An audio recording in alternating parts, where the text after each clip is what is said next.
ಮೇಷರಾಶಿ. ಮೇಷರಾಶಿಯವರಿಗೆ ಬಹಳ ಅದ್ಭುತವಾದ ಕಾಲ ಆಷಾಢ ಮಾಸ ಆಗಿರುತ್ತೆ.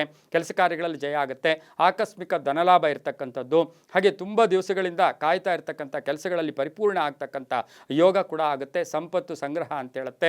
ರೈತರಿಗೆ ಒಳ್ಳೆ ಧಾನ್ಯವನ್ನು ಬೆಳೀತಕ್ಕಂತಹ ಮಾಸ ಕೂಡ ಇದಾಗಿರುತ್ತೆ. ಅಭಿಪ್ರಾಯಗಳಿಗೆ ಮನ್ನಣೆ ಸಿಗುತ್ತೆ. ಕುಟುಂಬದಲ್ಲಿ ಏನಾದರೂ ಒಂದು ಶುಭ ಕಾರ್ಯ ಮಾಡೋಕ್ಕೆ ಪ್ರಯತ್ನ ಕೂಡ ತಾವು ಪಡ್ತಕ್ಕಂಥ ಯೋಗ ಕೂಡ ಇರುತ್ತೆ. ಹಾಗೆಯೇ ಗುರುವಿನ ಅನುಗ್ರಹ ಕೂಡ ತುಂಬ ಚೆನ್ನಾಗಿರ್ತಕ್ಕಂಥ ಮಾಸ ಕೂಡ ಇದಾಗಿರುತ್ತೆ. ಈ ಮಾಸದಲ್ಲಿಯೇ ಕುಜ ಭಗವಾನರು ರಾಷ್ಟ್ರಾಧಿಪತಿಯಾಗಿರ್ತಕ್ಕಂಥ ಕುಜ ದ್ವಿತೀಯಕ್ಕೆ ಬರ್ತಾ ಇರತಕ್ಕಂಥ ಸಂದರ್ಭಕ್ಕೆ ಅನುಸಾರವಾಗಿ ವಾಕ್ಶಕ್ತಿ ಆಗ್ಬೋದು, ಕುಟುಂಬ ಸ್ಥಾನ ಆಗ್ಬೋದು, ಧನಸ್ಥಾನ ಆಗ್ಬೋದು, ಎಲ್ಲವೂ ಕೂಡ ವೃದ್ಧಿ ಆಗ್ತಕ್ಕಂಥ ಯೋಗ ಕೂಡ ಇರುತ್ತೆ. ಆರೋಗ್ಯದ ವಿಷಯದಲ್ಲಿ ಸ್ವಲ್ಪ ಶೀತದಿಂದ ಬಳಲ್ತಕ್ಕಂಥ ಸಾಧ್ಯತೆ ಇರುತ್ತೆ. ವಿದ್ಯಾರ್ಥಿಗಳಿಗೆ ಚೆನ್ನಾಗಿರುತ್ತೆ. ಮಹಿಳೆಯರಿಗೆ ಆಭರಣ ತಗೊಳ್ಳೋಕ್ಕೆ ಅಥವಾ ಏನಾದರೂ ವಸ್ತು ತಗೊಳ್ಳೋಕ್ಕೆ, ಕಳ್ಕೊಂಡಿರೋ ಹಣ ಪಡೆದುಕೊಳ್ಳೋಕ್ಕೂ ಕೂಡ ಭಾಳ ಅದ್ಭುತವಾದ ಕಾಲ ಕೂಡ ಇದಾಗಿರುತ್ತೆ. ನಿಶ್ಚಯ ಆಗ್ತಕ್ಕಂಥದ್ದು, ವಿವಾಹ ನಿಶ್ಚಯಗಳಾಗ್ತಕ್ಕಂಥ ಯೋಗ ಕೂಡ ಈ ಒಂದು ಮೇಷರಾಶಿಯವರಿಗಿರುತ್ತೆ. ಉದ್ಯೋಗದಲ್ಲಿ ಒಳ್ಳೆಯದಾಗುತ್ತೆ. ರೈತರಿಗೆ ಶುಭ ಆಗ್ತಕ್ಕಂಥ ಮಾಸ ಕೂಡ ಇದಾಗಿರುತ್ತೆ. ಈ ಮಾಸದಲ್ಲಿ ಸಾಕ್ಷಾತ್ತು ದೇವಿ ಆರಾಧನೆ ಮಾಡ್ಕೊಳ್ಳಿ.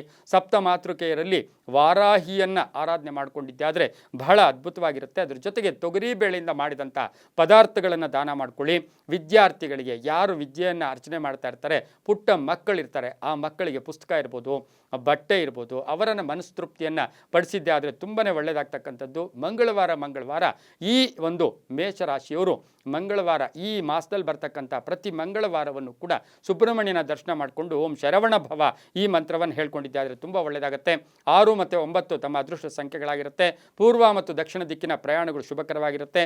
ಕೆಂಪು ಮತ್ತು ಕೇಸರಿಯ ಬಣ್ಣಗಳು ಬಹಳ ಒಳ್ಳೆಯ ಫಲವನ್ನು ಕೂಡ ಕೊಡುತ್ತೆ. ತುಂಬ ಒಳ್ಳೆಯದಾಗ್ತಕ್ಕಂಥ ಯೋಗ ಕೂಡ ಈ ಒಂದು ಮೇಷರಾಶಿಯವರಿಗಿರುತ್ತೆ. ವಿದೇಶ ಪ್ರಯಾಣ ಯೋಗ ಕೂಡ ಇರತಕ್ಕಂಥ ಸಾಧ್ಯತೆ ಸಹ ಮೇಷರಾಶಿಯವರಿಗಿರುತ್ತೆ.